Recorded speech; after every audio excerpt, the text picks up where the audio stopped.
Kaisar Naga Abadi Chapter 4541 Bahasa Indonesia Bab 4541. Pertama kali di reruntuhan alam semesta. Ada alasan lain mengapa Lu Ming memilih wilayah langit berbintang. Wilayah itu baru dikembangkan dan belum dieksplorasi. Ini juga berarti ada lebih banyak peluang.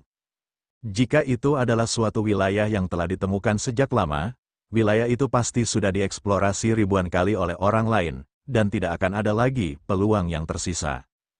Terutama kristal primal, tujuan utama Lu Ming dalam perjalanan ini adalah kristal kekacauan. Kristal itu dapat meningkatkan kultivasinya dengan cepat. Harta karun yang mengandung tanda asal sangatlah berharga, namun tanpa mencapai alam asal, seseorang hanya dapat menatapnya tanpa daya. Saat ini, kristal kekacauan adalah yang paling praktis bagi Lu Ming. Baiklah. Karena kamu sudah menentukan pilihan, ayo kita pergi. Kultivasimu berbeda dari yang lain. Kamu perlu mengalami penempaan hidup dan mati agar bisa terus berkembang. Itulah sebabnya avatar jiwaku tidak akan membantumu. Jika kamu menghadapi bahaya, kamu harus menyelesaikannya sendiri. Apakah kamu mengerti? Fei Huang berkata dengan ekspresi serius. Dipahami. Lu Ming mengangguk. Baiklah, bawa peta ini bersamamu. Bawa juga papan arai untuk mendeteksi material logam ini bersamamu. Kau bisa segera berangkat. Kata Fei Huang, terima kasih banyak, senior. Lu Ming mengambil peta dan cakram arai. Dia pergi tanpa mengatakan apapun. Sebelum dia datang, dia sudah berpamitan dengan orang tua, murid, dan teman-temannya. Karena itu, tidak perlu mengucapkan selamat tinggal. Setelah meninggalkan kediaman kereta terbang, Lu Ming terbang langsung ke kedalaman reruntuhan alam semesta. Alam semesta hancur, mata Lu Ming dipenuhi dengan antisipasi saat ia menatap reruntuhan alam semesta yang gelap dan sepi. Ini adalah pertama kalinya dia menjelajahi tempat rongsokan dalam arti sebenarnya, dia tidak bisa menahan rasa ingin tahu seperti apa dia akan disambut.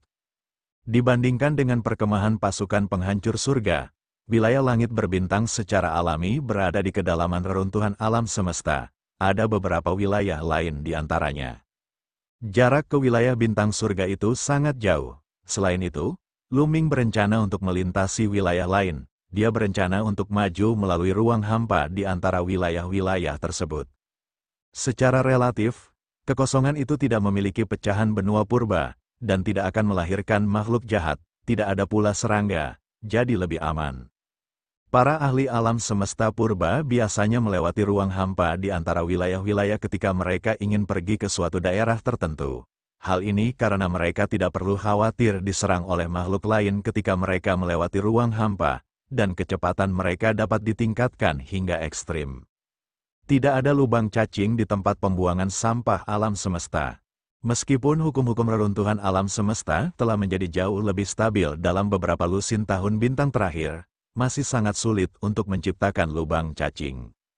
Bahkan para ahli tikus roh ruang waktu akan kesulitan membuka lubang cacing di reruntuhan alam semesta yang dapat melintasi wilayah. Oleh karena itu, seseorang hanya bisa mengandalkan penerbangan untuk melakukan perjalanan melalui reruntuhan alam semesta. Sekarang Lu Ming telah mencapai alam master surgawi, dia sangat cepat. Dia bisa melintasi sektor bintang dengan satu langkah.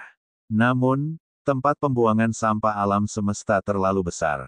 Itu jauh lebih besar dari alam semesta purba. Setiap wilayah acak jauh lebih besar daripada sektor bintang di alam semesta purba. Dengan kecepatan Lu Ming, terbang dengan kecepatan penuh, dibutuhkan total 7 hari baginya untuk tiba di wilayah langit bintang. Lu Ming tidak ragu-ragu dan bergegas memasuki wilayah domain bintang. Begitu mereka memasuki wilayah bintang langit, mereka akan melihat sebuah benua melayang di langit setelah terbang dalam jarak tertentu. Benua-benua ini semuanya adalah pecahan dari benua kuno yang tandus. Ada benua besar dan kecil. Yang kecil panjangnya hanya beberapa ribu kilometer, sedangkan yang besar tidak terbatas. Ada juga yang lebih besar dari planet kehidupan. Pemandangan tempat pembuangan sampah alam semesta benar-benar berbeda dari alam semesta purba. Lu Ming mengamatinya sambil terbang. Tidak ada planet di tempat rongsokan alam semesta, yang ada hanya pecahan benua. Dan sumber cahaya di sini bukanlah bintang, tetapi sungai. Benar saja, sebuah sungai yang dipenuhi api, mengalir melalui kehampaan. Beberapa sungai membentang tanpa batas jaraknya, sebanding dengan galaksi di alam semesta purba. Dari kejauhan, itu benar-benar tampak seperti sungai yang mengalir di kehampaan. Itu adalah pemandangan yang sangat spektakuler. Namun, begitu mereka mendekat, mereka akan merasakan suhu yang sangat tinggi, ribuan kali lebih mengerikan daripada bintang. Sumber cahaya tempat pembuangan sampah alam semesta berasal dari sungai api ini, yang tahu bagaimana ia terbentuk. Benua di depan tidak buruk, mari kita lihat. Tatapan Luming beralih dan dia melihat sebidang tanah luas melayang di depannya. Luas benua ini sebanding dengan planet kehidupan. Luming terbang mendekat dan menyembunyikan auranya. Dia berdiri di atas benua dan mengamati apakah ada bahaya. Suasananya sunyi senyap. Tidak ada makhluk hidup atau tumbuhan. Seharusnya tidak ada bahaya. Luming bergumam dan mendarat di benua itu. Benua ini sunyi senyap. Jika dilihat dari luar, semuanya tampak seperti batu hitam. Tidak mudah untuk mengetahui apakah ada tambang logam mulia di benua yang luas ini. Luming mengeluarkan cakram susunan yang diberikan oleh belati terbang itu dan mendesah dalam hatinya. Cakram arai yang diberikan Fei Yao kepadanya disebut cakram arai pencari emas. Cakram ini dapat mendeteksi apakah ada tambang logam mulia dalam jarak tertentu. Cakram pencari emas merupakan harta karun yang penting untuk ditemukan di reruntuhan alam semesta. Cakram ini dapat digunakan untuk menemukan tambang logam mulia di benua yang tidak dikenal. Akan tetapi, jangkauan deteksi cakram pencari emas sangat terbatas. Kereta terbang itu adalah cakram formasi pencari emas, dan dianggap sebagai yang terbaik. Namun, ia hanya bisa mencari di area dengan radius 10.000 mil. Di luar jarak 10.000 mil, akan sangat sulit dideteksi. Berapa lama waktu yang dibutuhkan untuk menjelajahi benua sebesar itu? Luming menggelengkan kepalanya. Dia tidak di sini untuk menambang. Tentu saja, dia tidak akan menghabiskan banyak waktu untuk mendeteksi apakah ada ranjau logam. Jika mereka menghabiskan beberapa bulan untuk menjelajah dan tidak menemukan tambang logam mulia, bukankah mereka akan menderita kerugian besar? Luming, serahkan saja padaku untuk menyelidiki tambang logam itu. Mengapa kau perlu menggunakan cakram formasi? Pada saat ini, Qiu berbicara. Qiu, berapa lama waktu yang kamu perlukan untuk menyelesaikan penjelajahan benua sebesar itu? Luming bertanya. 1 jam sudah cukup. Bola terus bergulir, sambil merasa puas. 1 jam? Oke. Luming tidak bisa menahan rasa gembiranya. Akan menjadi panen yang luar biasa jika dia dapat menemukan beberapa bahan logam yang dapat digunakan untuk menempa senjata dewa tingkat master atau bahkan senjata dewa tingkat asal. Lagi pula, senjata dewa tingkat utama dan tingkat asal sama-sama langka di alam semesta purba. Terlebih lagi, Luming tahu bahwa ada seorang pandai besi ahli di pasukan penghancur langit yang dapat memurnikan senjata dewa tingkat asal. Dia berada di alam asal. Meskipun tingkat keberhasilannya sangat rendah, selama dia memiliki cukup bahan pandai besi, dia akhirnya akan berhasil. Terlebih lagi, sejak klan penyu dunia bergabung, peluang untuk memurnikan senjata dewa tingkat asal telah meningkat pesat. Kura-kura dewa dunia mahir dalam matriks rahasia, yang merupakan dasar pemurnian artefak. Oleh karena itu, ada banyak ahli kerajinan artefak di klan penyu surgawi. Menurut Dandan, salah satu leluhur klan kura-kura surgawi juga mampu memurnikan senjata surgawi tingkat asal. Dengan cara ini, akan ada 2 pandai besi ahli di pasukan penghancur surga yang dapat memurnikan senjata dewa tingkat asal. Selama ada cukup bahan, mereka masih dapat berhasil memurnikannya. Adapun senjata dewa utama, tingkat keberhasilannya bahkan lebih tinggi. Kaisar Naga Abadi Chapter 4542 Bahasa Indonesia. Bab 4542, Kondisi Terobosan Qiu. Terlepas dari apakah itu senjata dewa tingkat utama atau senjata dewa tingkat asal, semakin banyak semakin baik. Bahkan jika Luming tidak membutuhkannya, dia bisa menjualnya kepada ahli lain di pasukan penghancur langit. Lagi pula, senjata tingkat asal-usul dapat meningkatkan kekuatan tempur seorang ahli alam asal-usul selama perang. Terlebih lagi, Lu Ming sedang terburu-buru untuk mendapatkan beberapa senjata surgawi tingkat asal tipe Warframe. Sejak melihat senjata dan baju zirah dewa tingkat asal milik Ye Chu Tianji, Lu Ming tidak bisa melupakannya, kekuatan pertahanannya terlalu kuat. Jika dia dapat mengenakan baju zirah ini, kemampuannya untuk bertahan hidup dalam pertempuran di masa depan pasti akan sangat meningkat. Ia berharap agar keluarga dan teman-temannya semua mengenakan baju besi ini. Berbicara tentang senjata dan baju zirah dewa tingkat asal Ye Chu Tianji, Lu Ming telah bertanya kepada ahli dari klan kura-kura dewa apakah dia dapat memperbaikinya. Jawaban yang diberikan oleh pihak lain adalah bahwa hal itu dapat diperbaiki, tetapi kekurangan dua bahan logam mulia. Bahan-bahan yang dapat memperbaiki senjata dan armor dewa tingkat asal tentu saja sangat berharga. Bahan-bahan tersebut hanya dapat ditemukan di reruntuhan alam semesta. Kali ini, Lu Ming ingin mencoba peruntungannya di tempat barang rongsokan alam semesta dan melihat apakah ia dapat menemukan bahan logam yang dapat digunakan untuk memperbaiki senjata dan baju zirah dewa tingkat asal. Lu Ming, tunggu aku. Setelah Qiu Qiu selesai berbicara, ia terbang meninggalkan tangan Lu Ming dan terbang ke kejauhan. Qiu Qiu, segera kembali setelah kau bertemu makhluk hidup lainnya. Lu Ming memberitahu, jangan khawatir. Sosok Qiu Qiu telah menghilang setelah berbicara. Lu Ming berdiri di tempat yang sama dan menunggu. Qiu Qiu kembali dalam waktu kurang dari setengah jam. Lu Ming, aku menemukan tempat dengan tambang logam di bawah tanah. Bola terus berlanjut. Benar-benar ada. Lu Ming sangat gembira. Segera, Lu Ming mengikuti Qiu Qiu ke puncak gunung. Meskipun disebut puncak gunung, sebenarnya ia merupakan batu yang menonjol tanpa ada tanaman di atasnya. Aku bisa merasakan ada semacam tambang logam di kaki gunung ini. Lu Ming, tunggu aku.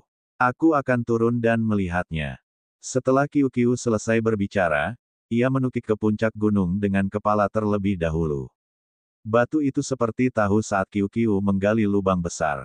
Sekitar 10 menit kemudian, Qiu Qiu terbang keluar dari lubang besar lagi. Tubuhnya berubah menjadi bola besar.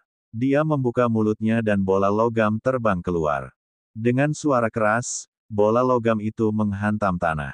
Bola itu setinggi manusia dan sangat berat, menyebabkan tanah bergemuruh.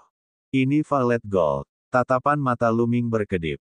Lu Ming tidak menyia-nyiakan 10 tahunnya di langit untuk menghancurkan pasukan. Dia telah membaca banyak buku kuno dan memahami beberapa material logam tingkat tinggi.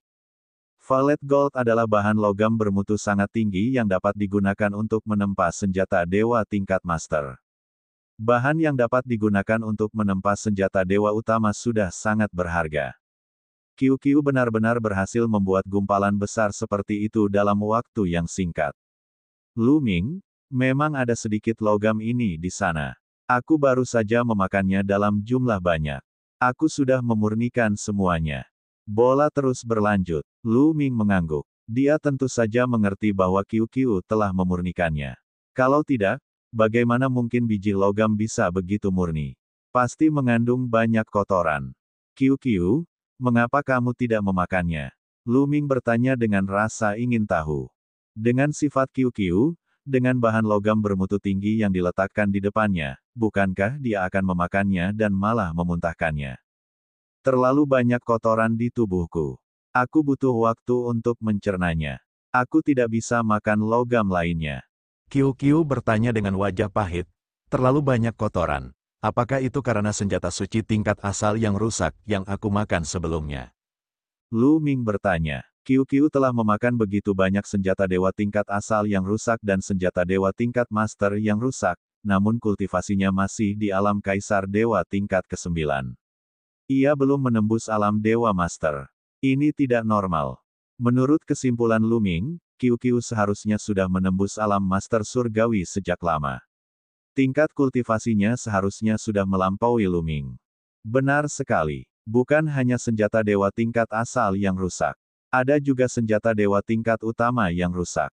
Jika aku memakannya terlalu banyak, akan ada kotoran yang tertinggal. Dulu, tidak ada apa-apanya. Namun, ketika kultivasiku mencapai alam kaisar dewa tingkat ke-9, aku tidak dapat berevolusi karena kotoran yang berlebihan. Qiu Qiu berkata dengan wajah pahit. Lalu bagaimana kita bisa membuang kotorannya? Lu Ming bertanya, ada dua cara untuk menghilangkan kotoran. Salah satunya adalah dengan menghilangkannya sendiri secara perlahan, tetapi cara ini akan memakan waktu yang sangat lama. Menurut perkiraan saya, akan memakan waktu setidaknya puluhan ribu tahun. Cara lainnya adalah dengan mencari bahan logam mulia, yaitu Ice Fire Spark Silver. Bola terus berlanjut. Ice Fire Spark Silver adalah material penting untuk senjata surgawi tingkat asal. Ice Fire Spark Silver. Lu Ming bertanya, ya, itulah bintang api es perak. Qiu mengangguk, Lu Ming mengerutkan kening. Perak percikan api es tidak mudah diperoleh. Itu sangat berharga. Itu karena pandai besi utama di alam semesta harus menggunakan es bintang api perak jika mereka ingin membuat senjata dewa tingkat asal. Bintang api es perak mempunyai efek yang sangat istimewa, yakni dapat mencampur semua jenis bahan tempaan yang berbeda, menjadikan bahan tempaan yang berbeda tersebut berpadu satu sama lain dengan sempurna. Ini akan sangat meningkatkan tingkat keberhasilan penyempurnaan senjata surgawi tingkat asal. Sebagai contoh, jika Grandmaster penyempurnaan senjata dari tentara penghancur surga menambahkan es bintang api perak saat ia menyempurnakan senjata dewa tingkat asal, tingkat keberhasilan penyempurnaan senjata dewa tingkat asal akan menjadi sekitar 20%. Tanpa percikan api es perak, tingkat keberhasilan pemurnian senjata suci tingkat asal akan kurang dari 5%.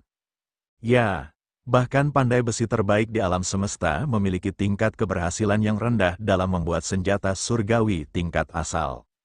Sudah sangat sulit untuk mengumpulkan semua bahan yang dibutuhkan untuk menyempurnakan senjata sihir tingkat origin. Jika dia berhasil mengumpulkan semua bahan, dia mungkin akan gagal lagi.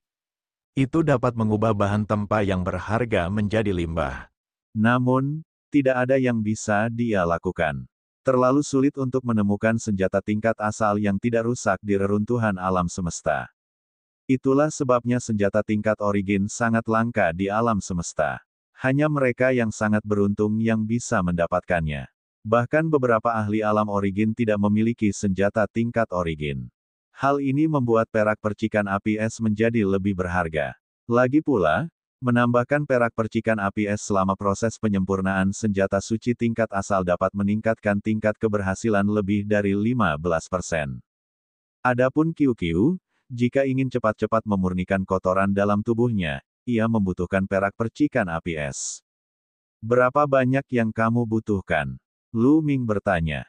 Sekitar 10 jin. Bola terus berlanjut. Ya. Lu Ming tersentak kaget. 10 jin terlalu berlebihan. Untuk logam mulia lainnya, sepotong seukuran kuku jari mungkin beratnya ratusan ribu atau bahkan jutaan pon. Namun, percikan perak Ice Fire berbeda, ia sangat ringan. Itu adalah potongan perak percikan api es seukuran kepalan tangan, beratnya sekitar 1 gram. Menurut pengetahuan Lu Ming, seseorang hanya perlu menambahkan setengah kilogram perak percikan api es untuk memurnikan senjata dewa tingkat asal. 5 kg perak percikan api es cukup untuk memurnikan 10 senjata dewa tingkat asal. Qiu juga tahu betapa sulitnya mendapatkan perak percikan api es, jadi dia hanya bisa memasang wajah muram dan berkata, sepertinya aku hanya bisa memolesnya perlahan dan menghabiskan puluhan ribu tahun untuk memurnikannya. Setelah puluhan ribu tahun, aku tidak tahu berapa banyak jalan yang akan kamu lalui untuk kultivasimu. Kaisar Naga Abadi Chapter 4543 Bahasa Indonesia Bab 4543, Benua dengan Tanaman. Tidak apa-apa, pelan-pelan saja. Lu Ming menyentuh kepala tembam Qiu dan menghiburnya. Au, Qiu terus memasang wajah masam.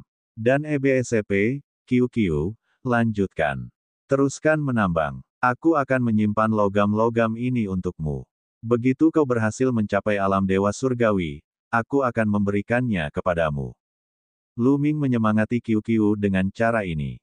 Tentu saja, dia tidak akan membiarkan Qiu menyimpannya.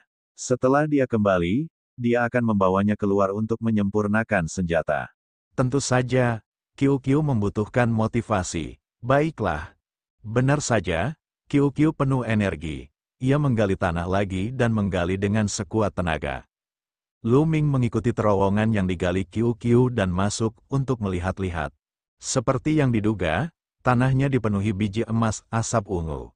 Tubuh Qiu Qiu membesar. Ia membuka mulutnya dan menelan sejumlah besar kekuatan yang tak tertandingi ke dalam perutnya. Setelah beberapa saat, ia memuntahkan semua kotoran. Yang tersisa di mulutnya adalah asap ungu murni dan emas. Sangat nyaman membawa Qiu Qiu ke tempat rongsokan alam semesta. Bahkan jika saya tidak mendapatkan banyak di area lain, saya pasti akan mendapatkan banyak di material logam. Lu Ming tersenyum tipis. Dan EBSP, sayang sekali. Jika Qiu Qiu mencapai alam dewa surgawi, kemampuannya untuk menggali urat biji dan memurnikan logam mungkin akan meningkat pesat. Hati Zhao Feng hancur. Lu Ming mendesah dalam hatinya lagi. Qiu Qiu terus menggali dan memurnikan biji-biji itu, mengerahkan banyak upaya, karena Lu Ming akan membantunya menyelamatkannya dan biji-biji itu akan menjadi miliknya di masa depan. Tentu saja ia akan mengerahkan lebih banyak upaya. Lu Ming kembali ke tanah, duduk bersila, dan mulai berkultivasi. Meskipun dia tidak dapat meningkatkan kultivasinya sekarang, dia masih dapat memahami gaya primal. Selain itu, dia juga bisa memahami formula pertempuran. Setengah bulan telah berlalu sementara Lu Ming berkultivasi. Dalam waktu setengah bulan, Qiu Qiu telah menggali seluruh urat tambang skala kecil di bawah tanah dan memurnikan lebih dari 500 juta kilogram emas asap ungu. 100 juta kati emas ungu cukup untuk menempa 10 senjata dewa utama. Tentu saja, senjata suci tingkat utama tidak dapat dibuat hanya dari satu bahan, itu harus dipasangkan dengan bahan berharga lainnya, tetapi ini tetap merupakan hasil panen yang luar biasa. Setelah menggali urat tambang ini, Qiu Qiu menjelajahi seluruh benua sekali lagi, tetapi tidak menemukan apapun lagi. Setelah itu, mereka berdua meninggalkan benua itu dan melanjutkan perjalanan mereka. Lu Ming tidak punya target. Dia akan naik untuk melihat-lihat selama dia merasa benua itu baik-baik saja. Jika dia ingin mendapatkan sesuatu, dia masih harus mengandalkan keberuntungan dan kesempatan. Konon, para pembudidaya di era lampau gemar membuka gua-gua tempat tinggal pembudidayaan di berbagai gunung ternama dan sungai-sungai besar. Pada zaman dahulu kala, terdapat banyak sekali gua tempat tinggal para ahli di benua purba. Namun, gua-gua itu kemudian hancur, dan beberapa di antaranya mungkin masih terpelihara dan tersebar di antara berbagai pecahan benua. Jika dia menemukan sebuah gua tempat tinggal yang ditinggalkan oleh makhluk kuat dari era terakhir di sebuah pecahan benua, dia mungkin akan menemukan sesuatu yang mengejutkan. Ada banyak contoh seperti itu dalam sejarah. Oleh karena itu, tempat pembuangan sampah alam semesta adalah tempat harta karun yang tak berujung, menunggu orang untuk menggalinya. Tempat pembuangan sampah ini juga menarik banyak ahli untuk masuk. Namun, keberuntungan Lu Ming tampaknya telah habis.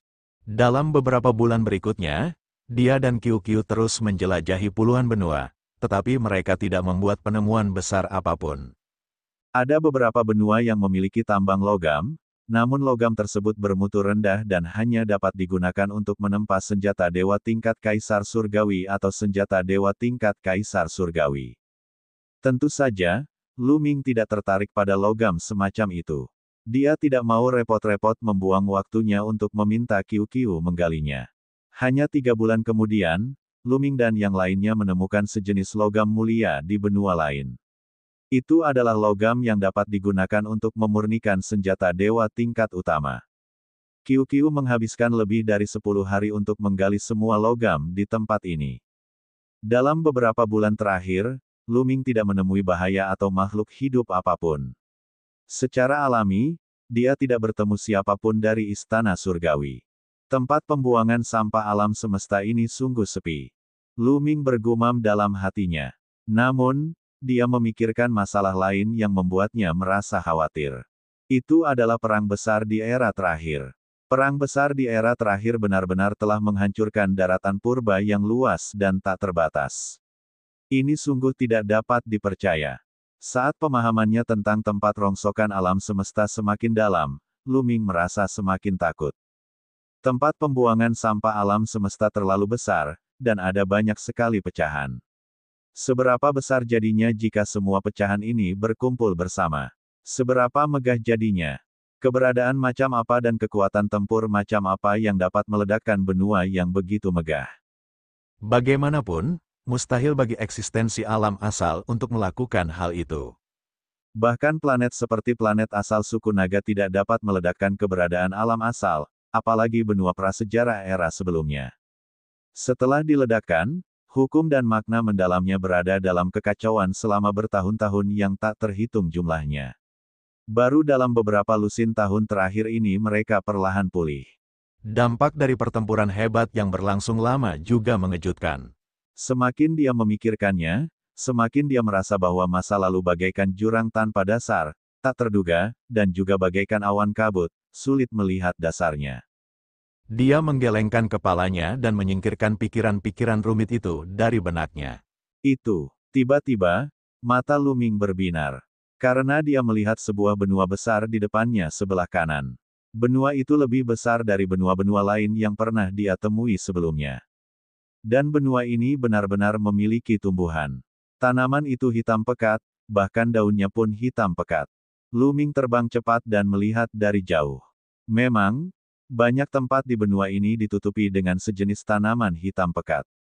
Benua ini benar-benar dapat menghasilkan tanaman, jadi pasti kaya akan sumber daya. Saya bertanya-tanya apakah ada kristal purba. Mata Luming berbinar, kristal purba mengandung energi yang kuat. Pada saat yang sama, ia juga dapat dipancarkan untuk memelihara semua makhluk. Ada banyak tanaman di sini, jadi mungkin memang mengandung kristal purba. Namun, karena ada tanaman, mungkin ada beberapa serangga yang menakutkan. Luming lebih berhati-hati. Dia menyembunyikan auranya dan datang ke langit di atas hutan.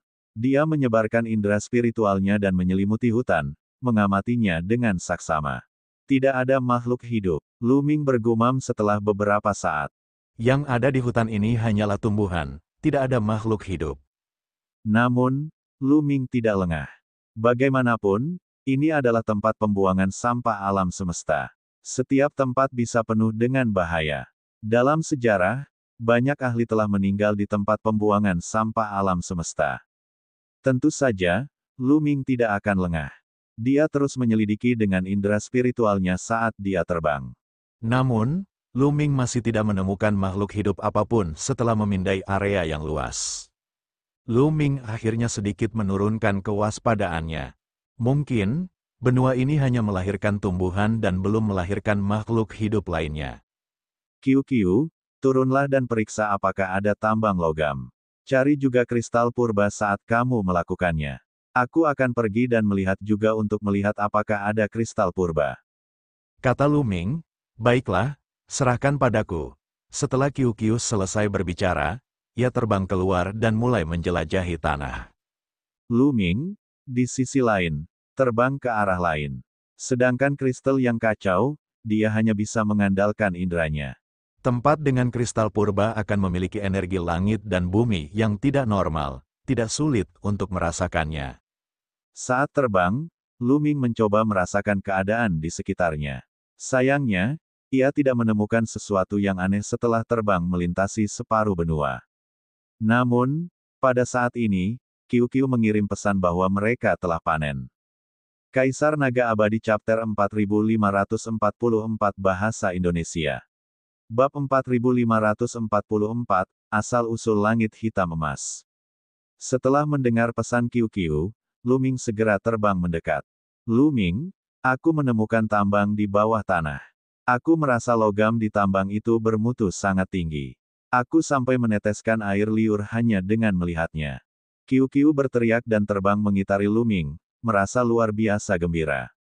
Levelnya sangat tinggi. Apakah level mereka lebih tinggi dari yang pernah kita temui sebelumnya? Jantung Luming berdebar kencang dan dia segera bertanya. Ya, semuanya harus berkualitas tinggi, dan jauh lebih berkualitas. Kelihatannya lezat sekali. Kiu berteriak kegirangan. Ayo pergi dan lihat. Luming tidak bisa menunggu. Karena mutunya lebih tinggi daripada logam yang pernah ditemukannya sebelumnya, mungkinkah itu merupakan bahan yang dapat digunakan untuk memurnikan senjata dewa tingkat asal? Luming mengikuti lubang tambang yang digali Kiu dan langsung turun. Kali ini, tambang yang digali Kiu sangat dalam.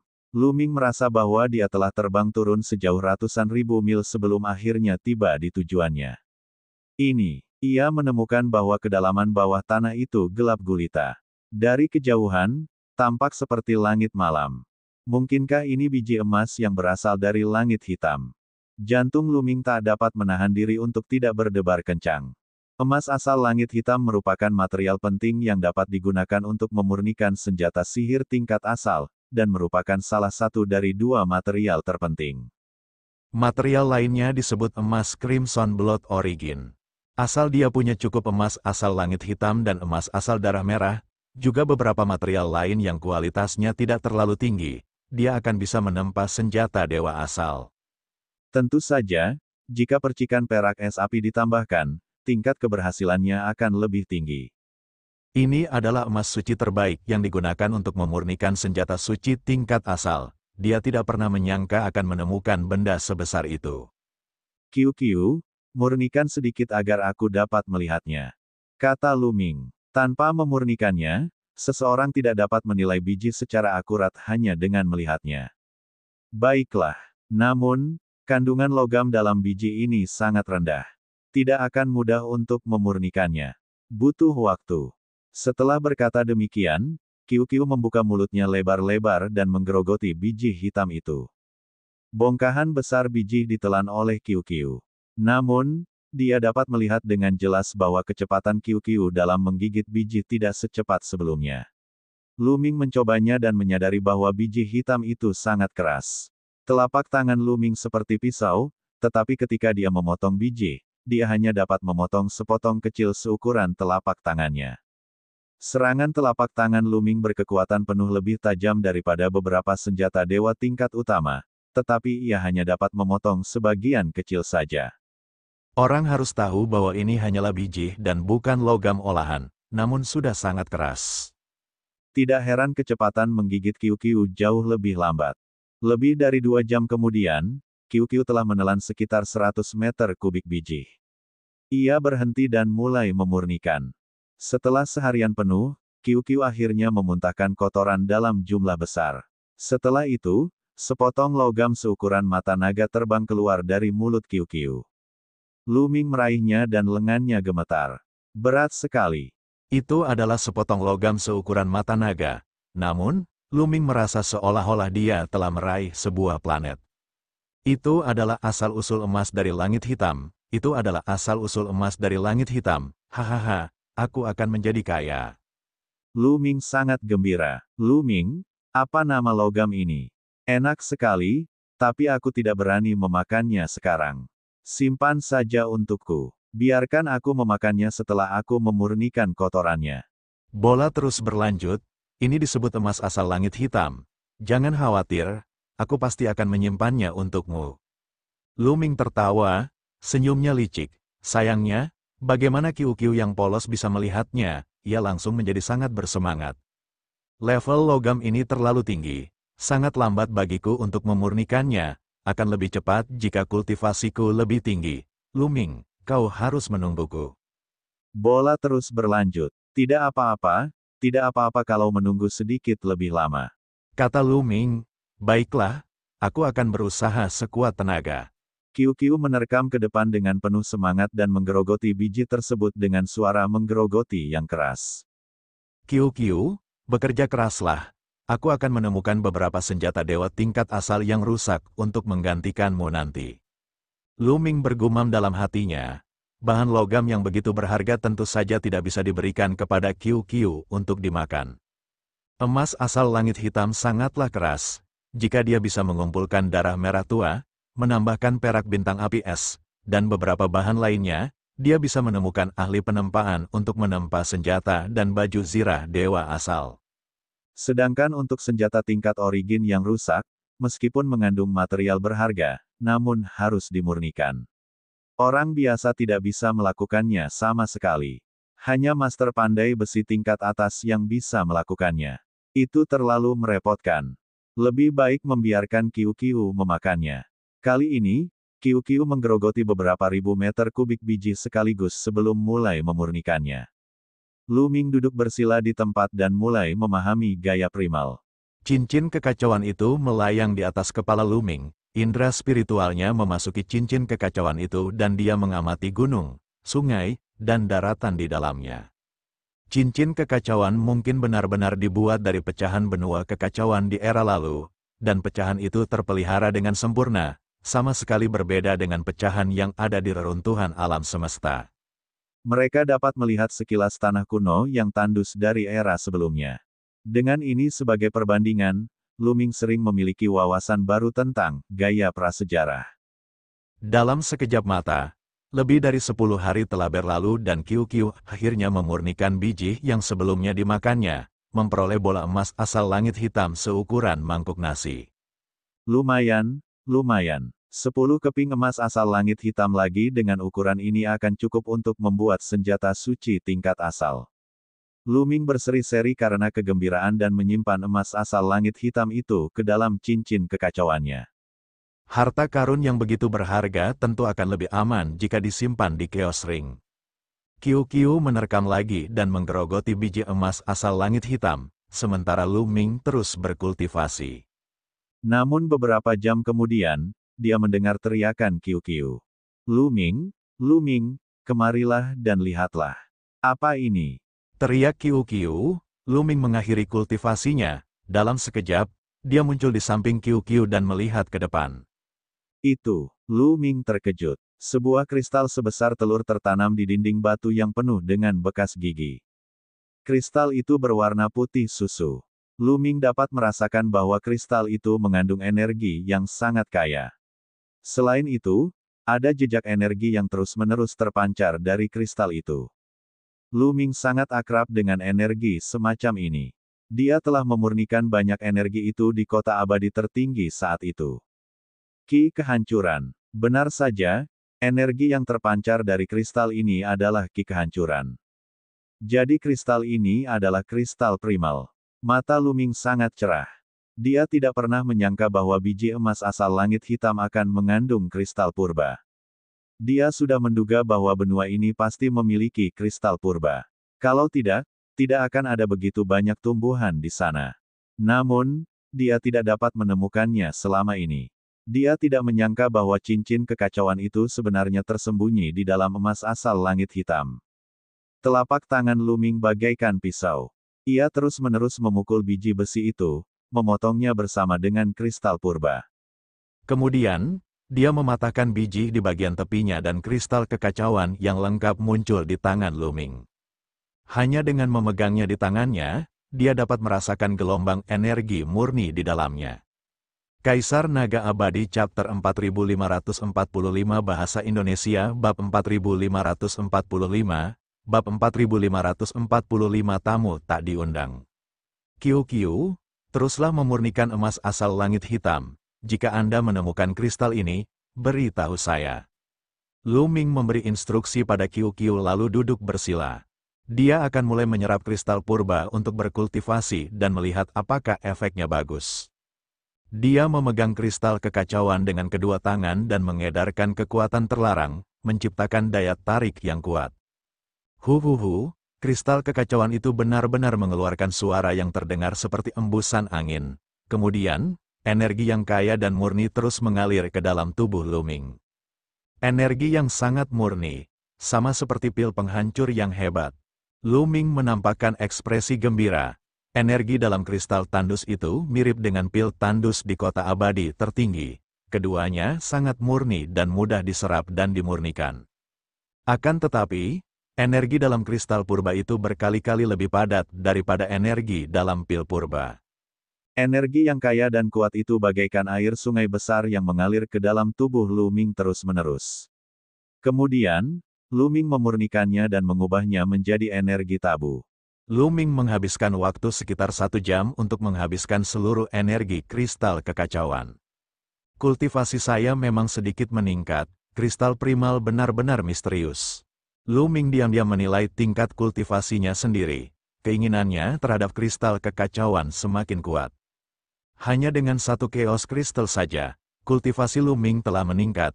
Tentu saja, dia masih jauh dari mencapai tingkat kedua alam master surgawi. Dan NBSP, di alam dewa surgawi, Jumlah energi yang dibutuhkan untuk menaikkan satu tingkat kultivasi bagaikan lautan. Tak perlu dikatakan, Luming memiliki tubuh tabu. Jumlah energi yang dibutuhkan untuk meningkatkan kultivasinya satu tingkat sangat mengerikan. Namun, Luming memperkirakan bahwa ia hanya membutuhkan sekitar 100 kristal primal untuk meningkatkan kultivasinya ke puncak Master Surgawi tingkat pertama. Dan NBSP, mengenai berapa banyak kristal primal yang ia butuhkan untuk menerobos ke tingkat kedua Dewa Penguasa, tidak mudah untuk memperkirakannya. Saya berharap ada lebih banyak kristal purba di area ini. Luming tampak penuh harap di wajahnya. Ia memahami sambil menunggu. Namun, QQ menggerogoti beberapa ratus meter kubik biji dan tidak menemukan kristal purba kedua. Luming sedikit kecewa. Apakah hanya ada satu kristal primal di sini? Luming mengerutkan alisnya dan merenung. Namun, tidak ada gunanya merasa cemas. Dia hanya bisa menunggu QQ selesai memurnikan sebelum melanjutkan penggalian. Mustahil baginya untuk menggali sendiri. Bijinya terlalu keras, dan efisiensinya terlalu rendah. Setelah menghabiskan sehari, QQ meludahkan sepotong emas asal langit hitam seukuran mangkuk nasi dan terus mengunyahnya. Kali ini, tidak butuh waktu lama bagi QQ untuk berteriak lagi, karena ia telah menemukan potongan kristal primal lainnya. Luming sangat gembira. Tampaknya tidak hanya ada satu kristal primal di area ini, tetapi seberapa cepatnya, dan seberapa tersebarnya. Dia mengambil kristal kekacauan dan terus menyerap dan menyempurnakannya. Tidak perlu menyimpan harta karun seperti kristal purba. Seseorang harus memurnikannya setelah mendapatkannya. Hanya dengan mengubahnya menjadi kekuatan sendiri seseorang dapat menunjukkan nilainya. Tak lama kemudian, Luming telah menyerap dan memurnikan kristal kekacauan kedua, dan tingkat kultivasinya telah maju satu langkah lagi. Begitu saja, QQ menggali dan memurnikan biji sementara Luming berkultivasi dan menunggu. Tak lama kemudian, Luming dan QQ telah tinggal di sana selama 2 tahun.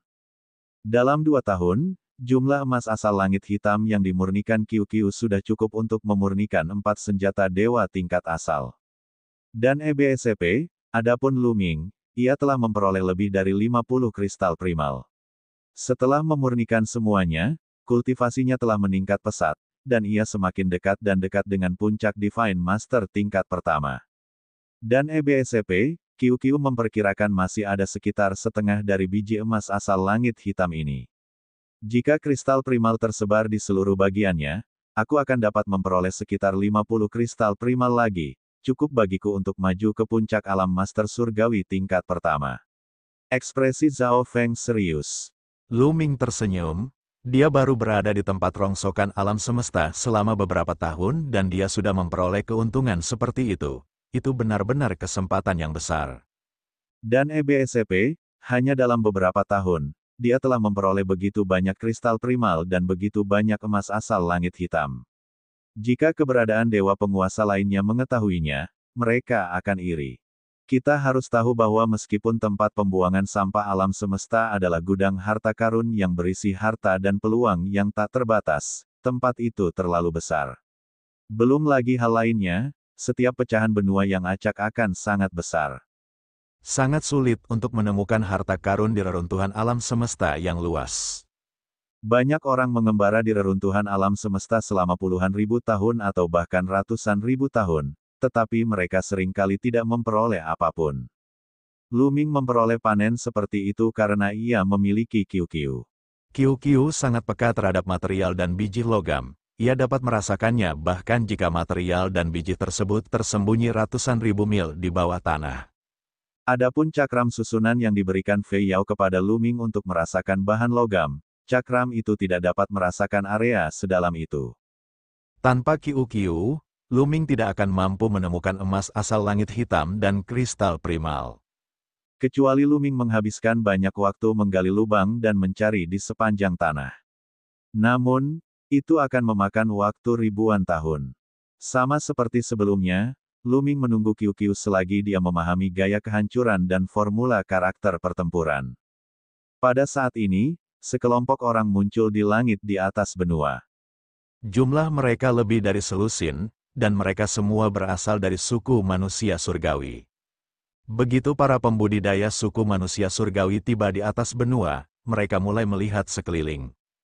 Benua ini melahirkan tumbuhan, jadi kemungkinan besar mengandung kristal purba. Salah satu tetua dari suku manusia surgawi berkata, dia memiliki hidung mancung dan dagu lebar. Ketika dia berkedip, ada cahaya terang yang bersinar di matanya. Namun, benua ini sangat besar, akan sangat sulit menemukannya. Kata lelaki setengah baya lainnya dari suku manusia surgawi. Tidak masalah apakah itu sulit atau tidak. Begitu kita menemukan sesuatu, itu adalah panen yang besar. Mari kita berpencar dan mencari. Mungkin kita bisa menemukan beberapa logam mulia. Tetua manusia surgawi itu terkekeh dan memerintahkan para penggarap suku manusia surgawi lainnya untuk menyebar dan menyelidiki. Setiap kultivator suku manusia surgawi memiliki cakram formasi di tangan mereka, yang dibuat oleh para Grandmaster penempa istana surgawi. Cakram itu digunakan untuk mendeteksi material logam. Lebih dari selusin pembudidaya manusia surgawi tersebar di seluruh benua dan mulai menyelidiki.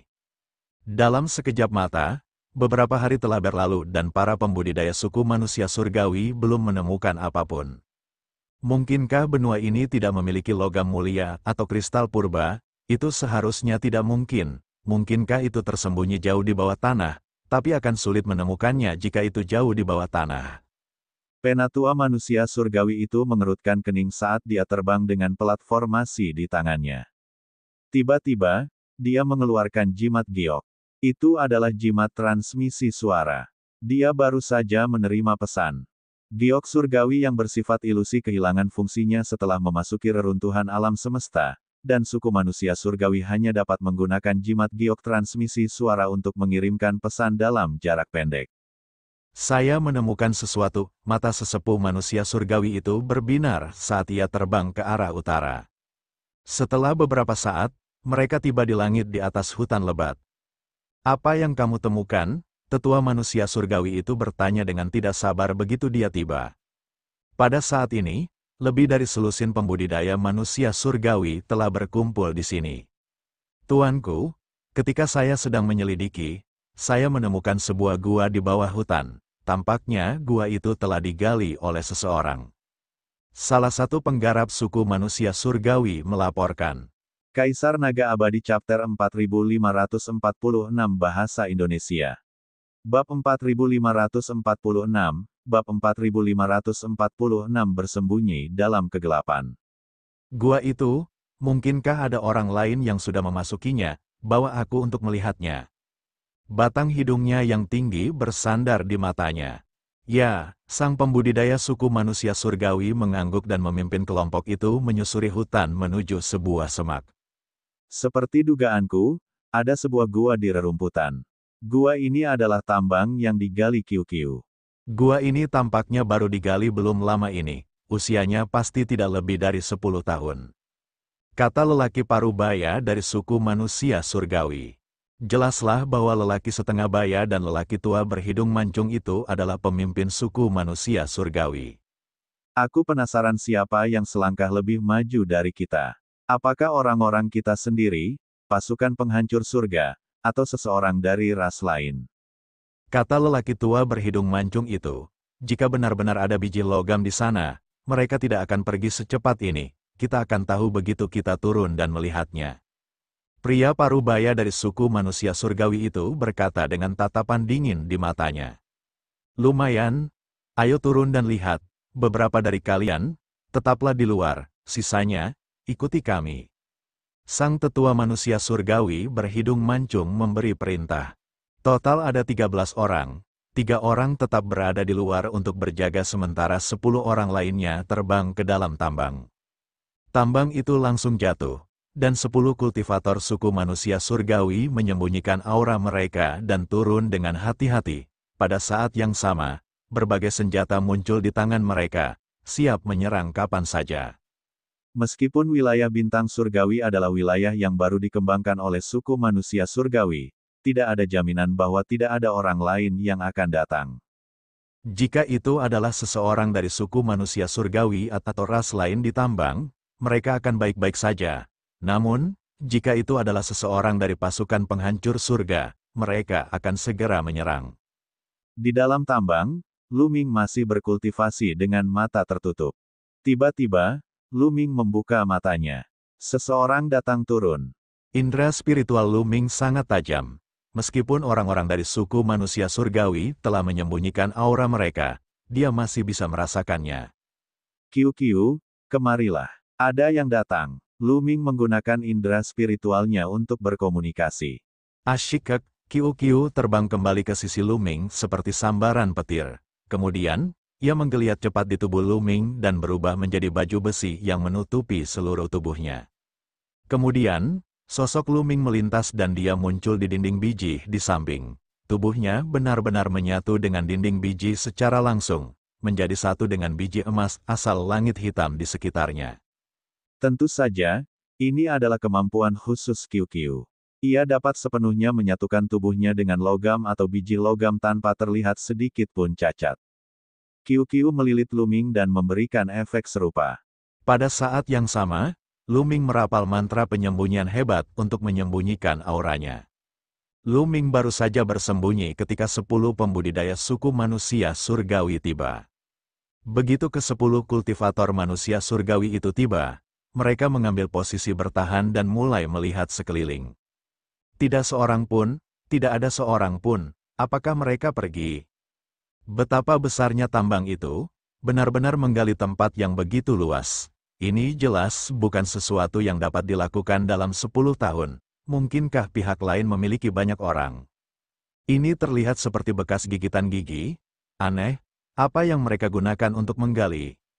Para pembudidaya suku manusia surgawi mulai berdiskusi di antara mereka sendiri setelah memperhatikannya dengan saksama.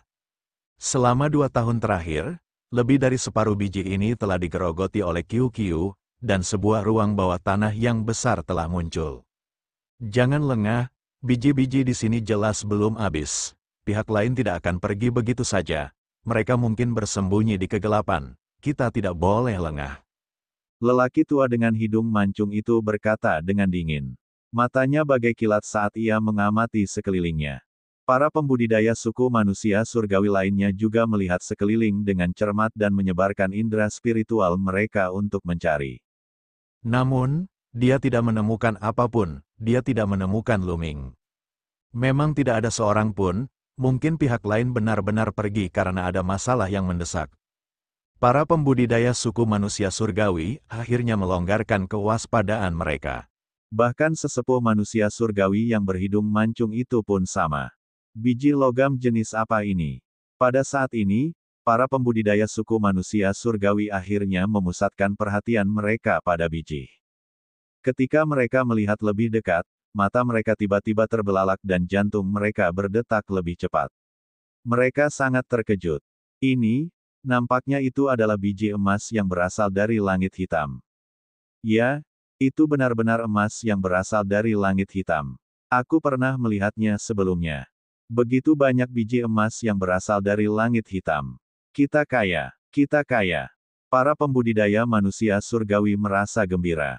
Bahkan 2 orang kultivator manusia surgawi terkemuka, si tua berhidung mancung dan si lelaki kekar, sangat gembira, dan napas mereka pun menjadi berat. Ini adalah biji emas yang berasal dari langit hitam. Meskipun kemurniannya tidak disebutkan, biji ini tetap tak ternilai harganya. Sayang sekali, banyak sekali biji emas asal langit hitam yang sebenarnya telah digali. Para pembudidaya manusia surgawi patah hati, asyik. Seorang lelaki tua mengambil sekop dan mulai menggali. Akan tetapi, saat sekop lelaki itu mendarat di biji besi itu, terdengar suara berdenting dan percikan api beterbangan, tetapi hanya meninggalkan bekas dangkal pada biji besi itu. Kultivasi orang ini hanya pada alam dewa kaisar tingkat ke-9 dan dia tidak bisa menggalinya. Biji emas asal langit hitam sangat keras. Hanya dewa surgawi dengan peralatan khusus yang dapat menggalinya. Jangan pernah berpikir tentang itu. Tetaplah di sini dengan patuh dan kami akan memberimu beberapa nanti. Pemimpin kelompok itu menyeringai. Keberadaan para tirk surgawi tampak murung. Secara diam-diam, Lu Ming telah mengamati 10 pembudidaya suku manusia surgawi. 2 guru dewa tingkat keempat, 1 guru dewa tingkat ketiga, 1 guru dewa tingkat kedua, 6 kaisar dewa tingkat ke-9. Lu Ming bergumam dalam hatinya, ekspresinya sedikit serius. Pihak lainnya sangat berkuasa, 6 tetua kaisar dewa tingkat 9 dari suku manusia surgawi bisa diabaikan. Dan NBSP, namun, 4 eksistensi dewa surgawi tidak dapat diremehkan. Pihak lainnya berasal dari suku manusia surgawi, dan kekuatan tempur mereka jauh lebih kuat daripada ras biasa. Secara khusus, 2 ahli master surgawi tingkat keempat memberi Lu Ming banyak tekanan. Aku tidak bisa menyerah pada emas asal langit hitam. Aku harus menyingkirkan suku manusia surgawi. Lu Ming bergumam dalam hatinya. Emas asal langit hitam adalah material surgawi eksklusif untuk menyempurnakan senjata surgawi tingkat asal. Itu terlalu langka dan berharga. Lu Ming tidak ingin melepaskannya. Sisa emas asal langit hitam akan cukup untuk memurnikan 2 senjata dewa tingkat asal. Selain itu, biji emas asal langit hitam juga mengandung kristal primal. Dan NBSP, namun, 2 dewa penguasa tingkat keempat tidak mudah untuk dihadapi. Dan NBSP, keuntungan saya adalah mereka belum menemukan saya. Jika saya tiba-tiba menyerang dan membunuh atau melukai seorang ahli Divine Master tingkat keempat, saya mungkin memiliki peluang untuk menang. Lu Ming menganalisis kekuatan tempur kedua belah pihak. Jika 2 ahli dewa surgawi tingkat keempat dari suku manusia surgawi bergabung, Lu Ming mungkin bukan tandingan mereka. Akan tetapi, jika ia dapat menyingkirkan satu di antaranya pada awalnya, Lu Ming masih yakin ia dapat mengatasinya. Asalkan pihak lainnya bukanlah eksistensi yang setingkat dengan iblis menyimpang. Kartu trufnya adalah energi asalnya. Jika dia menggunakannya bersama dengan tombak dewa perang, dia yakin bisa menghadapi salah satu dari mereka. Setelah mengambil keputusan, Lu Ming mulai meramu. Energi terlarang dalam tubuhnya mulai beredar, siap untuk mengeluarkan tombak Ares kapan saja. Akan tetapi, pada saat ini, sesepuh suku manusia surgawi dengan hidung mancung itu tiba-tiba berbalik dan menatap sekelilingnya dengan sorot mata bagai kilat. Kaisar Naga Abadi Chapter 4547 Bahasa Indonesia Bab 4547, Bab 4547 ditemukan. Penatua manusia surgawi itu tampaknya telah menemukan sesuatu, dan dia memandang sekelilingnya dengan mata yang bagai kilat. Lu Ming terkejut, dia segera menghentikan peredaran energi terlarang dan menahan auranya hingga batas maksimal. Seperti yang diharapkan dari seorang ahli Divine Master tingkat keempat, indranya sangat tajam. Lu Ming baru saja mengedarkan energi terlarang, dan pihak lain tampaknya telah menemukan sesuatu. Ye Chu Gongchang, apa yang kamu temukan? Pemimpin orang-orang itu bertanya. Baru saja, tiba-tiba aku merasa ada yang tidak beres. Aku merasakan adanya bahaya. Kata sesepuh manusia surgawi tua dengan hidung mancung itu. Namanya adalah Ye Chu Gongchang. Rasa bahaya, tapi tidak ada makhluk hidup lain di sini. Pemimpin pasukan itu berkata, indera spiritualnya jelas tidak sebaik Ye Chu Gongchang. Lebih baik berhati-hati. Lagi pula, pihak lain hanya menggali sebagian biji di sini sebelum pergi. Kamu harus tahu bahwa ini adalah biji emas asal langit hitam. Kata Ye Chu Gongchang, tidak seorang pun akan mengeluh karena memiliki terlalu banyak biji berharga seperti itu. Tetapi hanya sebagian saja yang telah digali. Itu jelas tidak benar. Anda benar, masalah ini memang aneh. Namun, kita tidak dapat mengesampingkan kemungkinan bahwa pihak lain pergi karena masalah yang mendesak. Namun, lebih baik aman daripada menyesal. Kalian berenam, carilah di sekitar dengan hati-hati. Cari setiap inci dan lihat apakah ada sesuatu yang tidak biasa atau apakah ada formasi tersembunyi. Pria kekar di depan memberi instruksi kepada 6 tetua alam dewa kaisar. Ya, 6 tetua Dech surgawi dari suku manusia surgawi mengakui perintah itu dan pergi ke ruang bawah tanah untuk memeriksanya inci demi inci.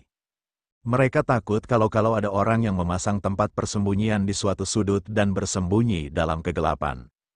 Salah satu tetua manusia surgawi dengan cepat mendekati Lu Ming. Dia menghantamkan tangannya ke dinding dan menyuntikkan kekuatan surgawi ke dalamnya.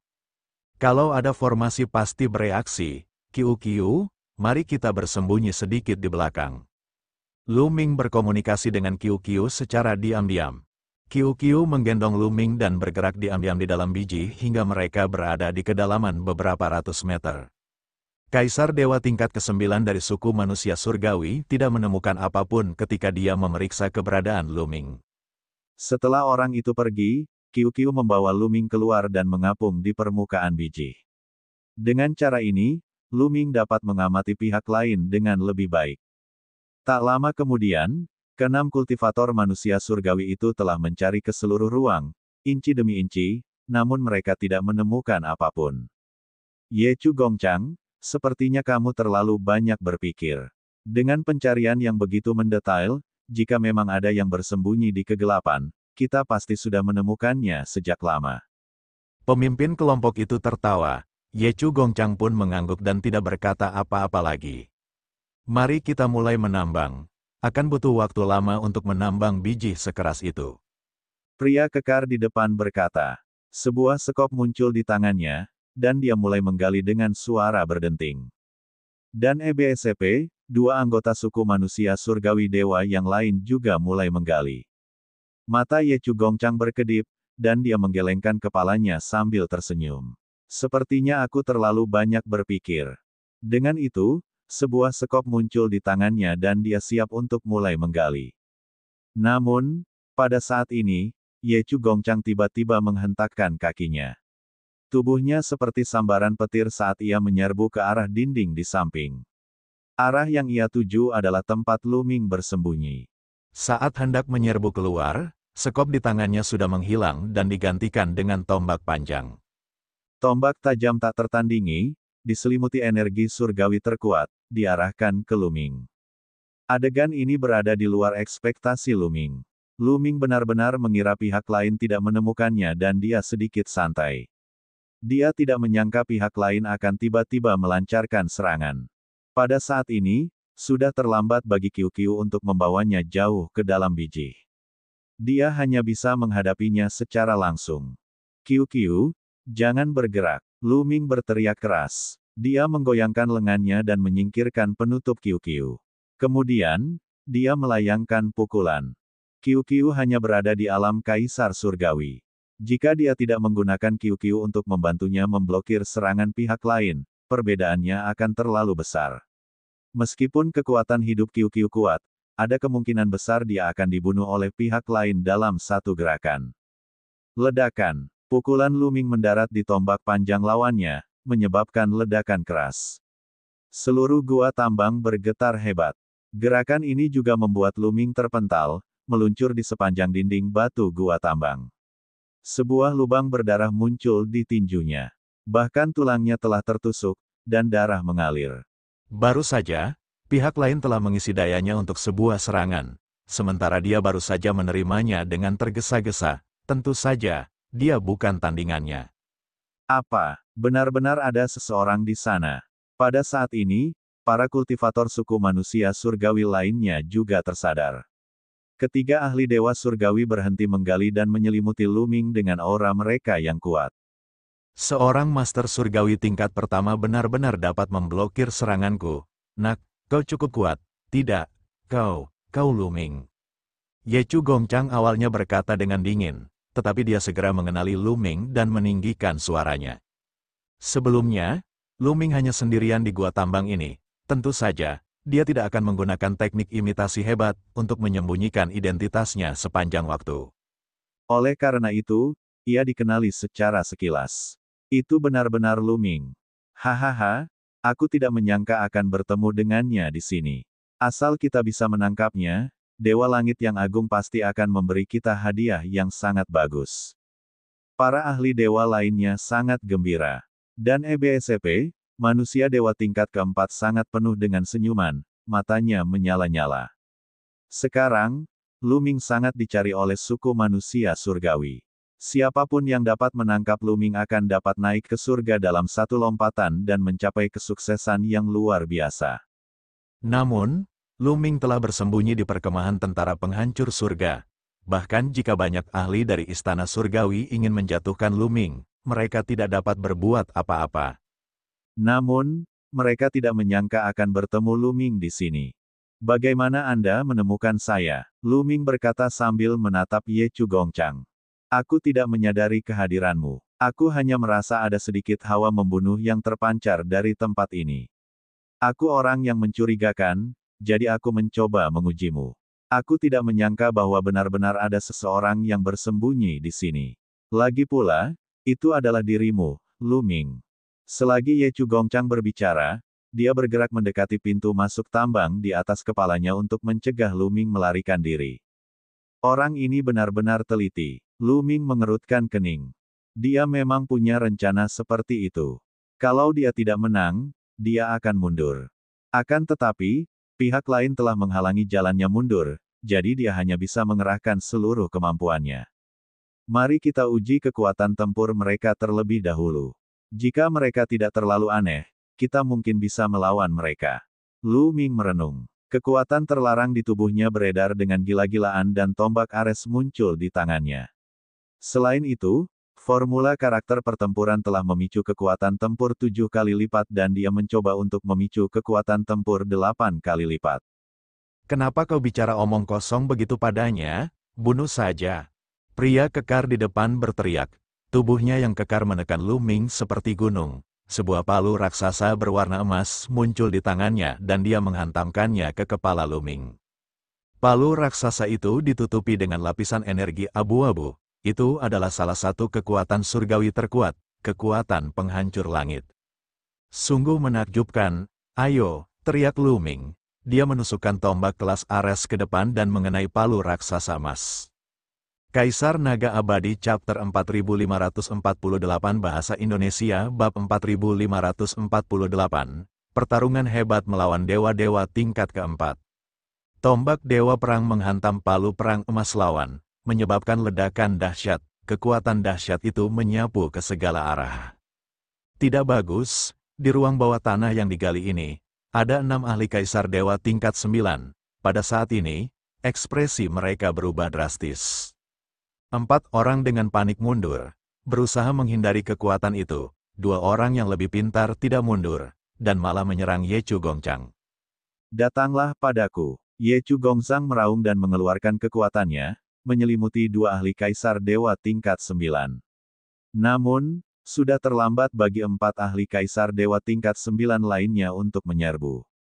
Energi dahsyat itu menyapu ke segala arah dan keempat ahli kaisar surgawi tingkat 9 itu langsung diselimuti. Mereka mencoba yang terbaik untuk melawan tetapi itu sia-sia. Energi yang dipancarkan dari tabrakan antara Lu Ming dan pria kekar dari suku manusia surgawi itu terlalu kuat. Petik 1. Dengan 4 teriakan berturut-turut, 4 eksistensi kaisar dewa tingkat ke-9 berubah menjadi abu oleh kekuatan yang mengerikan. Adapun 2 orang ahli yang berada di bawah perlindungan Ye Chu Gongchang, wajah mereka pucat dan tubuh mereka dipenuhi keringat dingin. Jika mereka tidak bereaksi tepat waktu, mereka akan berakhir dengan cara yang sama. Ketika makhluk abadi bertarung, makhluk fana menderita. Itulah logikanya. Kalian keluar dan jaga pintu masuk. Ye Chu Gongchang memerintahkan 2 kaisar dewa tingkat ke-9. Bagaimanapun, dalam pertempuran antara makhluk setingkat mereka, para penguasa surgawi tidak akan banyak membantu. Jika mereka tetap tinggal, mereka hanya akan menjadi penghalang. Ya, 2 eksistensi kaisar dewa tingkat 9 tidak sabar untuk pergi. Mereka buru-buru terbang menuju lubang di atas dan meninggalkan tempat ini. Ledakan, ledakan, ledakan. Bentrokan antara Lu Ming dan lelaki kekar dari suku manusia surgawi berakhir dengan Lu Ming dalam posisi yang tidak menguntungkan. Tubuh Lu Ming bergetar dan ia terpaksa mundur lebih dari 10 langkah sebelum ia bisa menstabilkan dirinya. Bocah, mati saja. Pria kekar dari suku manusia surgawi itu semakin percaya diri setelah melihat Lu Ming dipaksa mundur dengan satu serangan. Dia meraung dan mengacungkan palu perangnya, terus menyerang Lu Ming. Warhammer itu seperti gunung kecil, menekan Lu Ming. Sial, Lu Ming memblokir satu gerakan dan terus didorong kembali. Serangan sang kultivator manusia surgawi yang kekar itu bagaikan badai, yang menghujani Lu Ming. Dalam sekejap mata, kedua belah pihak telah bertukar lebih dari selusin gerakan. Lu Ming selalu dalam posisi yang tidak menguntungkan dalam setiap gerakannya. Setelah lebih dari 10 gerakan, Lu Ming sudah mundur ke dasar tembok. Hahaha, Lu Ming, matilah. Pria parubaya dari suku manusia surgawi itu tertawa. Dia mengerahkan seluruh kekuatannya dan mengayunkan palunya ke arah Lu Ming, mencoba membunuhnya. HMPH, kau tidak punya kualifikasi untuk membunuhku. Lu Ming mendengus dingin. Tombak Dewa Perang berdengung dan tombak yang menyilaukan itu meledak, menusuk pria kekar dari suku manusia surgawi. Dentang, keduanya saling serang lagi. Namun, kali ini, Lu Ming hanya mundur 2 langkah sementara lelaki kekar dari suku manusia surgawi itu mundur 1 langkah. Meskipun Lu Ming masih dalam posisi yang kurang menguntungkan dalam gerakan ini, ia hanya sedikit dirugikan, kesenjangannya tidak terlalu besar lagi. Karena pada saat ini, peningkatan 8 kali lipat dalam kekuatan tempur formula pertempuran telah berhasil diaktifkan. Harus dikatakan bahwa pria parubaya dari suku manusia surgawi memiliki kekuatan tempur yang luar biasa, bahkan lebih kuat dari Yewu. Tentu saja, dalam pertarungan di level yang sama, Yewu secara alami lebih kuat. Namun, Yewu hanya menjadi dewa-dewa level ketiga saat itu, dan setengah dari kekuatan terlarangnya telah dilucuti. Dalam kondisi itu, kekuatan tempur Yewu tidak sebanding dengan pria kekar dari suku manusia surgawi ini. Oleh karena itu, dia berada di posisi yang lebih unggul ketika bertarung dengan Lu Ming. Nak, kau masih menyembunyikan kekuatanmu? Bahkan jika kau menyembunyikan kekuatanmu, itu tidak berguna, kau tetap harus mati. Bunuh. Pria kekar dari suku manusia surgawi itu meraung dan menyerang Lu Ming lagi. Ye Chu Gongchang dan 2 dewa-dewa lainnya tidak bergerak. Mereka menghalangi jalan keluar, takut Lu Ming akan mengambil kesempatan untuk melarikan diri. Yang paling penting, mereka merasa bahwa pria kekar dari suku manusia surgawi saja sudah cukup untuk menghadapi Lu Ming. Gaya primal. Kali ini, Lu Ming membiarkan tombak Ares melayang di udara. Ia segera membentuk segel dengan tangannya dan sebidang tanah pun muncul. Itu adalah tanah tandus yang terbentuk oleh gaya tandus. Selama 10 tahun terakhir, setiap kali Lu Ming senggang, ia akan menggunakan cincin kekacauan sebagai referensi untuk memahami gaya kekacauan. Hasilnya sangat bagus. Sekarang setelah ia menggunakan gaya primal, gunung dan sungai di atasnya jauh lebih jelas daripada sebelumnya. Kekuatannya juga meningkat cukup banyak. Lu Ming memadatkan area daratan yang kacau menjadi sekitar 100 meter. Kekuatan semacam ini adalah yang paling terkonsentrasi. Tanah yang tak ternoda itu menekan lelaki kekar dari suku manusia surgawi, membawa serta kekuatan yang dahsyat dan dahsyat. Mati. Pria kekar dari suku manusia surgawi itu mengayunkan palu perang emasnya dan menghantamkannya ke benua purba, menciptakan ledakan gemuruh dan energi yang dahsyat. Bahkan dewa penguasa tingkat kedua dari suku manusia surgawi merasa sulit untuk menstabilkan dirinya. Dia menggunakan seluruh kekuatannya untuk memblokir serangan itu dan terpaksa mundur terus-menerus. Pada akhirnya, sebuah retakan muncul di daratan yang kacau. Retakan itu terus meluas dan akhirnya meledak. Namun, pria parubaya dari suku manusia surgawi itu juga terhalang. Untuk pertama kalinya, palu perang emas itu terpental kembali. Pria kekar dari suku manusia surgawi itu menjadi pucat karena terkejut. Kali ini, Lu Ming berhasil memblokir serangannya sepenuhnya. Ini sungguh tidak dapat dipercaya, Lu Ming hanyalah dewa master tingkat pertama. Lu Ming ini, Ye Chu Gongchang dan yang lainnya juga sangat terkejut, lalu mereka dipenuhi dengan niat membunuh. Mereka akhirnya mengerti mengapa Lu Ming telah terdaftar sebagai target yang harus dibunuh oleh para petinggi istana surgawi. Anak ini terlalu menakutkan dan tidak normal. Kalian berdua, serang bersama. Aku akan mendukung kalian dari jauh. Ye Chu Gongchang mengirim pesan pada 2 eksistensi dewa penguasa lainnya. Dia ingin bergerak tetapi dia harus menutup lubang itu karena takut Lu Ming akan melarikan diri. Akan tetapi, Lu Ming telah memulai gerakannya sebelum Ye Chu Gongchang dan yang lainnya sempat melakukannya. Lu Ming terus menggunakan jurus primal, dan sebidang tanah menekan manusia surgawi yang kekar itu. Dia memegang tombak Ares di tangannya dan menusuk manusia surgawi yang kekar itu. Penggabungan energi surgawi berubah menjadi senjata surgawi. Kultivator suku manusia surgawi itu meraung saat seluruh tubuhnya diselimuti oleh energi surgawi tertinggi. 9 palu perang emas muncul di sekujur tubuhnya. Selain yang dimilikinya sebelumnya, ia memiliki total 10 palu perang emas. Salah satunya adalah senjata dewa utama, sedangkan yang lainnya adalah teknik ofensif yang menggunakan energi surgawi. Wus, wus, sebanyak 5 palu perang emas terbang ke langit dan menghantam benua yang kacau. Pada akhirnya, 5 palu perang dan benua yang kacau itu meledak, berubah menjadi energi dan menghilang. 5 palu perang lainnya terbang menuju cahaya tombak yang mendekat dengan cepat.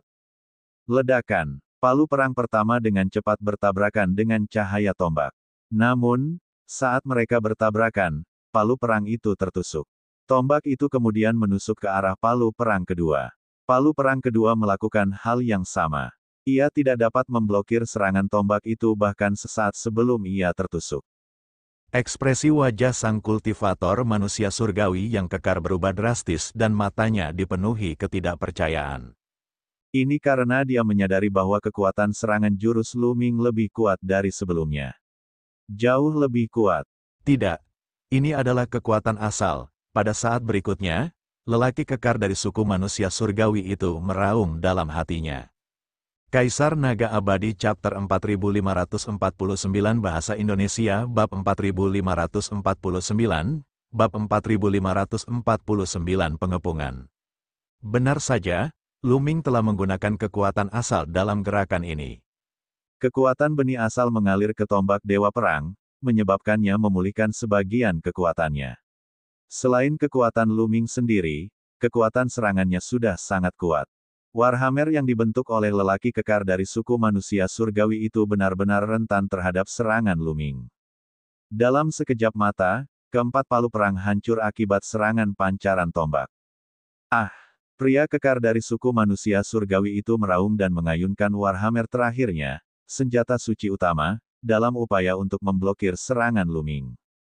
Dentang! Tombak Dewa Perang menusuk palu perang, menyebabkan ledakan keras. Kekuatan mengerikan itu menyapu ke segala arah seperti gelombang, menyebabkan ruang bawah tanah berguncang hebat. Untungnya, biji emas asal langit hitam ada di sekitar mereka, dan itu sangat keras. Gelombang kejut dari pertempuran mereka hanya meninggalkan bekas pada emas asal langit hitam, tetapi tidak menghancurkannya. Jika itu batu atau biji biasa, tempat ini pasti sudah lama berubah menjadi abu akibat kejadian mengerikan itu. Kaca. Setelah ledakan dahsyat itu, terdengar suara porselen pecah. Itu berasal dari palu perang emas di tangan pembudidaya suku manusia surgawi. Pada saat ini, retakan telah muncul di palu perang. Semakin banyak retakan muncul di palu itu. Akhirnya, dengan suara keras, seluruh palu perang emas itu meledak. Senjata dewa utama yang hebat telah hancur begitu saja. Lelaki kekar dari suku manusia surgawi itu begitu ketakutan hingga matanya nyaris keluar dari kepalanya. Akan tetapi, tombak Ares tidak berhenti dan terus menusuk dahi lelaki kekar dari suku manusia surgawi itu. Tepat saat tombak Dewa Perang hendak menembus dahi manusia surgawi itu, cahaya terang tiba-tiba muncul dari tengah dahinya. Sebuah jimat giok muncul, dipenuhi dengan rune yang tak terhitung jumlahnya. Tombak Dewa Perang itu benar-benar terhalang saat mengenai rune. Serangan tombak Dewa Perang itu telah terhenti. Lelaki kekar dari suku manusia surgawi itu mengambil kesempatan untuk mundur dengan panik, mencoba melarikan diri. Namun, jimat giok itu hanya berhasil menahan tombak itu beberapa saat sebelum akhirnya menembusnya. Cahaya tombak yang mengerikan itu terus menusuk ke arah kultivator suku manusia surgawi itu. Namun, penundaan ini memungkinkan manusia surgawi yang kekar itu menggerakkan tubuhnya dan menghindari pukulan di bagian vitalnya. Puci, meskipun cahaya tombak itu mengenai manusia surgawi yang kekar itu, cahaya itu tidak mengenai dahinya, sebaliknya, cahaya itu mengenai dadanya. Dada manusia surgawi yang kekar itu meledak, membuat darah dan daging beterbangan ke segala arah. Pelindung tulangnya hancur menjadi debu saat tubuhnya terhempas. Dia menabrak dinding biji emas asal langit hitam dan memuntahkan seteguk darah. Namun, lelaki kekar dari suku manusia surgawi itu tidak mati. Dia hanya terluka parah. Para dewa penguasa suku manusia surgawi ini benar-benar tidak mudah dibunuh. Lu Ming bergumam dalam hatinya. Dia baru saja tiba-tiba menggunakan energi asalnya dan melepaskan jurus terkuatnya. Pihak lain terkejut dan bisa saja dibunuh olehnya. Namun, pada akhirnya, pihak lain masih hidup, terutama karena ia memiliki terlalu banyak cara untuk menyelamatkan nyawa. Jimat giok yang muncul di antara alisnya adalah harta karun dengan kekuatan pertahanan yang sangat kuat. Kalau bukan karena mutu tombak dewa perang itu sangat tinggi dan jejak kekuatan aslinya telah diaktifkan oleh energi asal, dia benar-benar tidak akan mampu menembus pertahanan lawan. Akan tetapi, meskipun lelaki kekar dari suku manusia surgawi itu tidak mati, ia terluka parah dan tidak dapat bertarung lagi.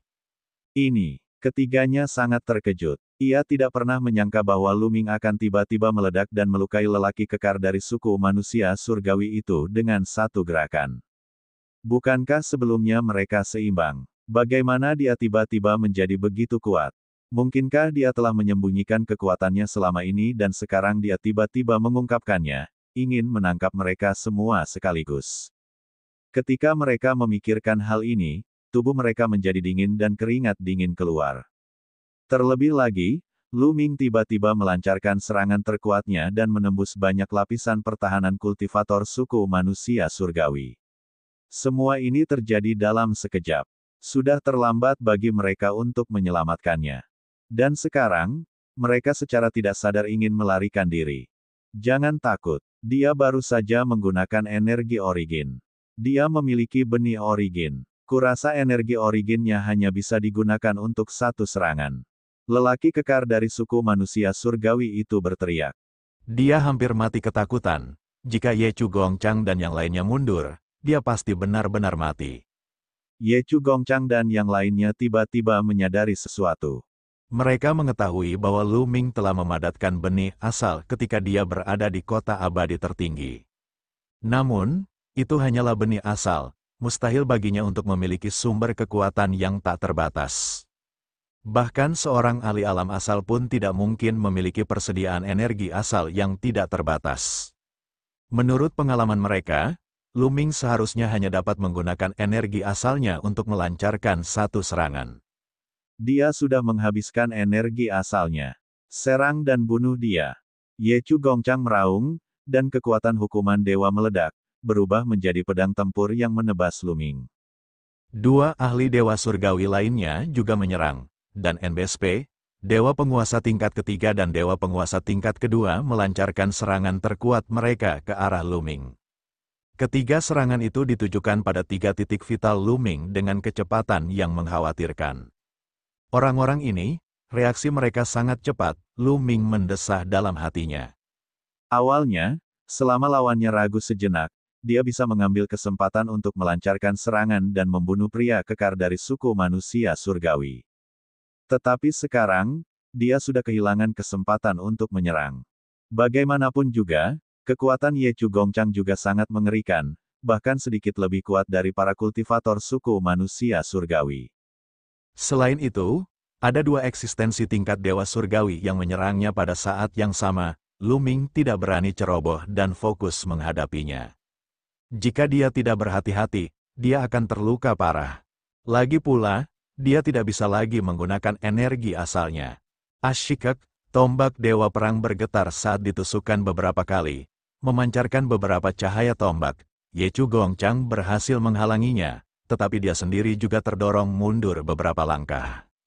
Bunuh, kesengsaraan surgawi akan datang. Bunuh, budur Tiansa. Bunuh, harimau surgawi mengaum di langit. Ye Chu Gongchang dan 2 orang lainnya menggunakan jurus pamungkas mereka dan menyerang Lu Ming.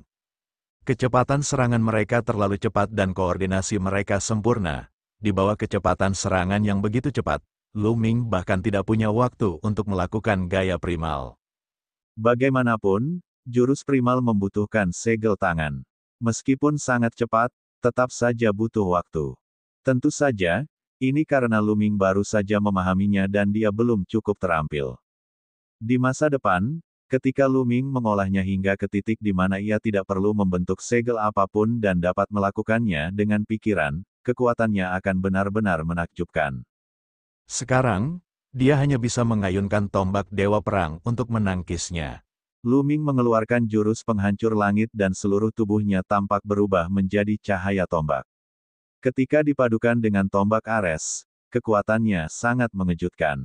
Tombak itu bergetar, dan beberapa sinar cahaya tombak meledak, menghalangi serangan Ye Chu Gongchang dan yang lainnya.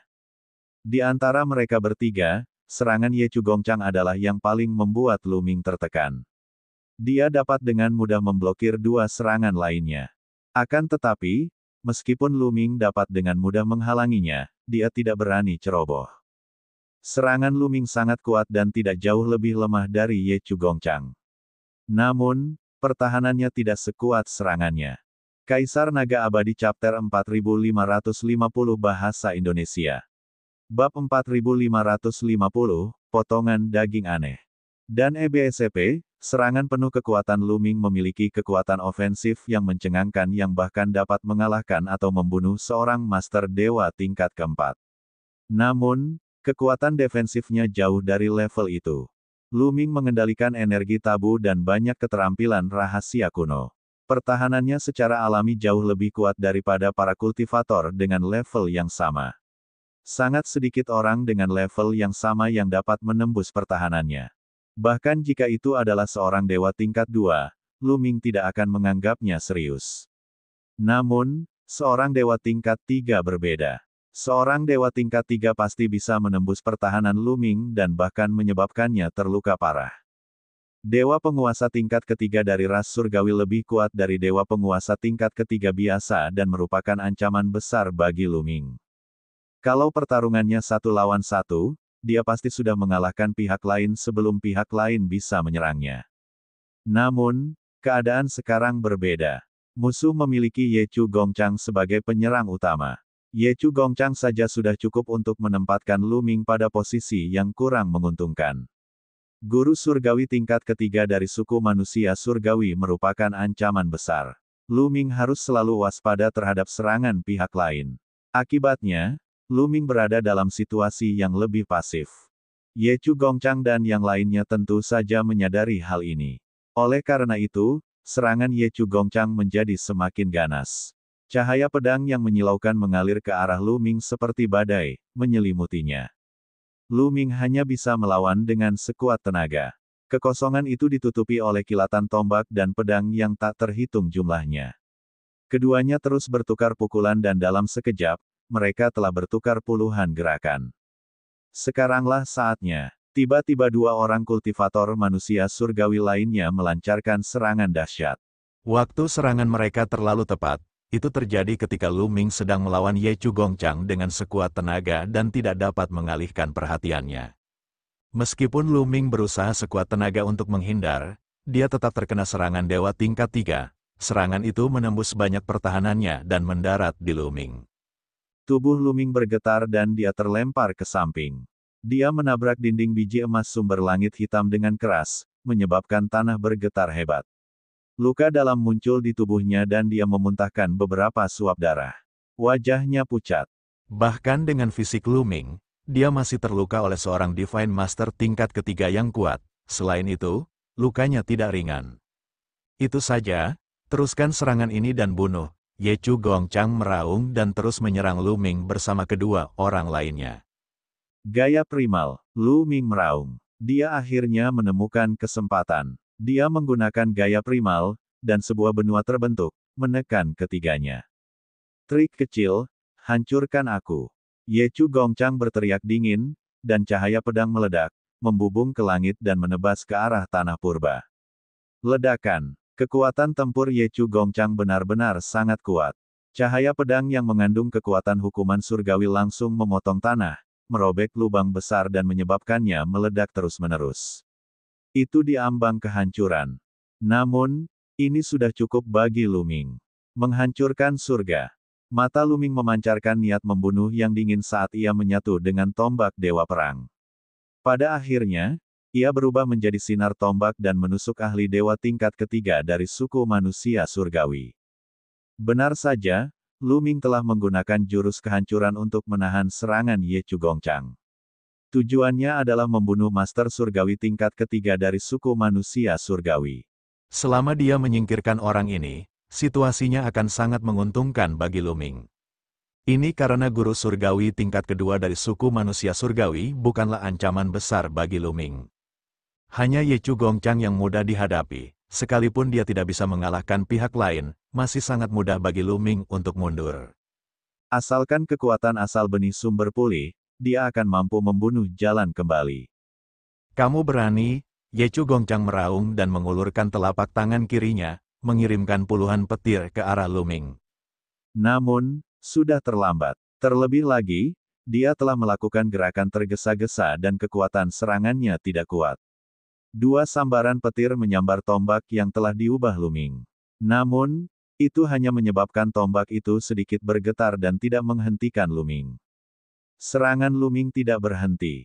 Dalam sekejap mata, dia sudah mendekati manusia surgawi tingkat ketiga.